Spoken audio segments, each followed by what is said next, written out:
Welcome to Mom's Company. Contraception एक ऐसी चीज़ है जिससे आप अनवांटेड प्रेगनेंसी प्रिवेंट कर सकते हैं even after being sexually active.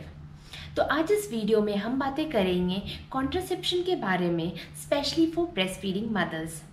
अगर आपकी डिलीवरी तुरंत हुई है और आप अभी भी अपने बेबी को ब्रेस्ट फीड करवा रहे हैं तो आपने ये बहुत कॉमनली सुना होगा कि इस टाइम पे आपको कोई भी टेंशन लेने की ज़रूरत नहीं है, क्योंकि ब्रेस्ट फीडिंग अपने आप में best form of birth control और कॉन्ट्रासेप्शन है। तो गाइज, इसे आप पार्शियली ट्रू बोल सकते हैं, लेकिन ये फैक्ट नहीं है। ऐसे बहुत सारे केसेस होते हैं जब मदर्स ये सोच के अनप्रोटेक्टेड सेक्स करती है कि वो अपने बेबी को ब्रेस्ट फीड करवाती है and they and up with unwanted pregnancy.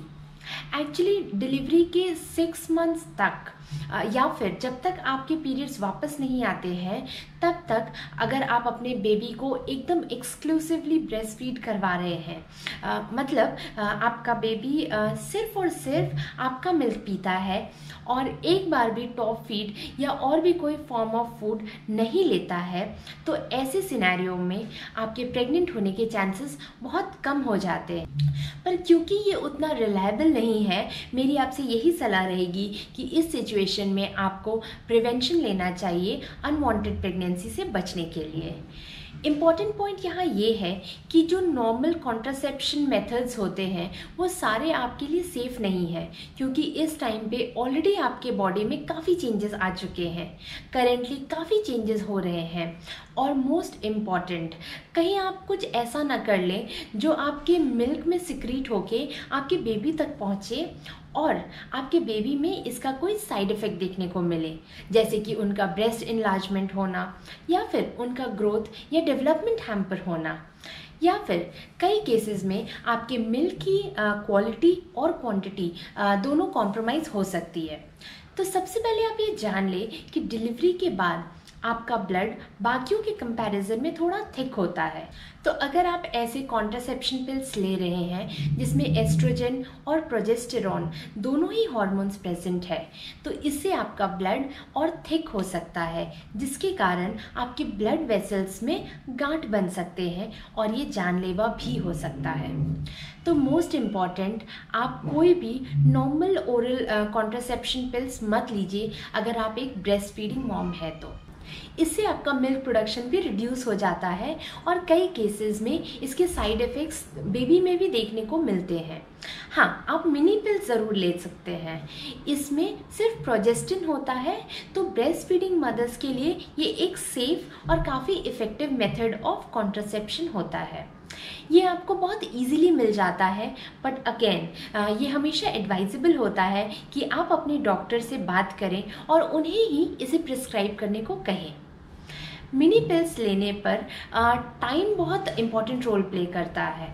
इसे आपको हर दिन सेम टाइम पे लेना इम्पॉर्टेंट है, ताकि आपके हार्मोन लेवल्स अच्छे से बैलेंस रहे और ये प्रेगनेंसी को कंट्रोल करने में मोस्ट इफ़ेक्टिव हो।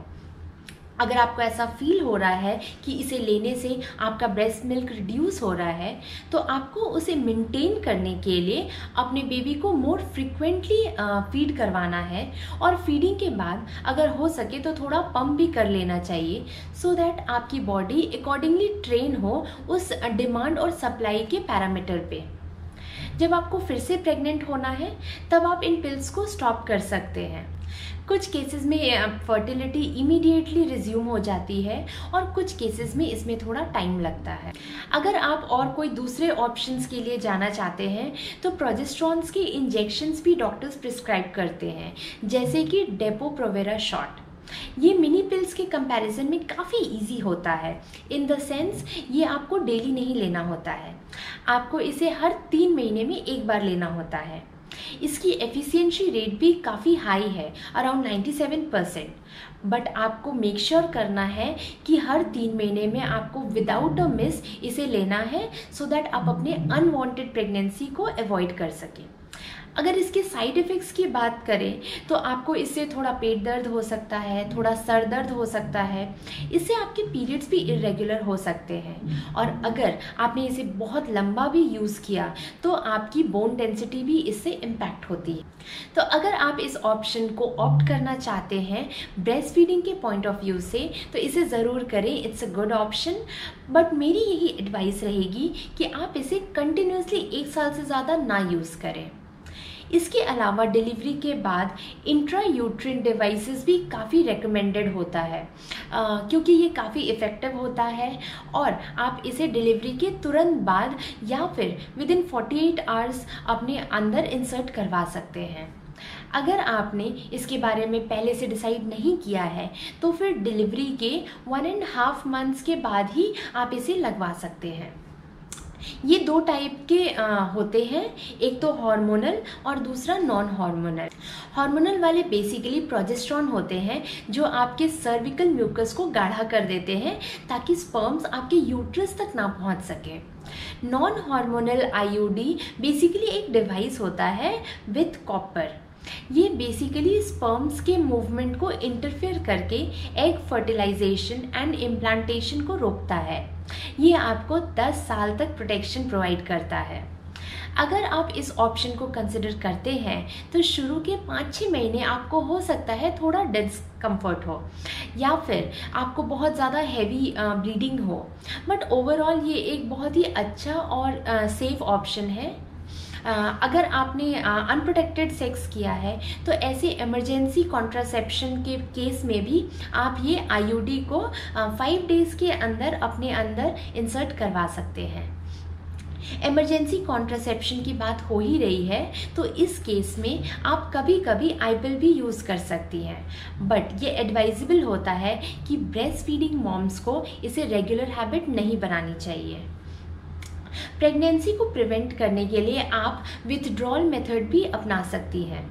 इस मेथड में सेक्स के एंड में आपके पार्टनर को आपके अंदर इजैक्यूलेट नहीं करना है, उससे पहले ही पेनिस को वजाइना से विथड्रॉ कर लेना है सो दैट स्पर्म्स अंदर जाके आपके एग्स को फर्टिलाइज ना करें।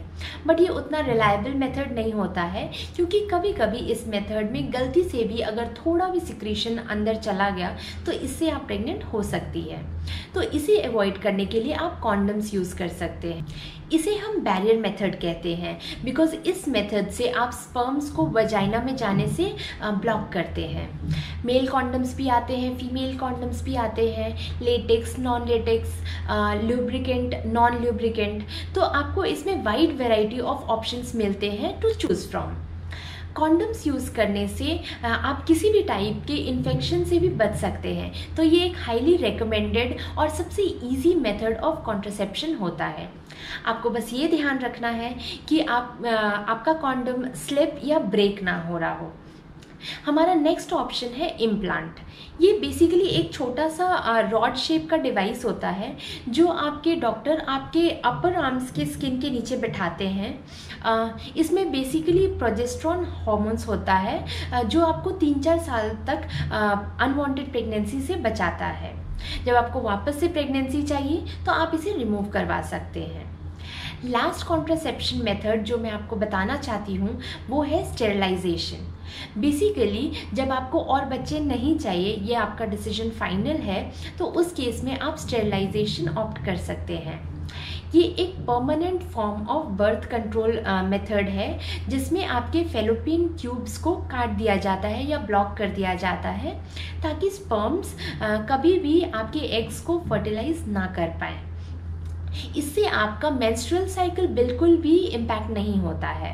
कई वुमेन इसे अपने लास्ट बेबी के डिलीवरी के तुरंत बाद ही करवा लेती है, फिर चाहे वो सी सेक्शन हो या नॉर्मल डिलीवरी।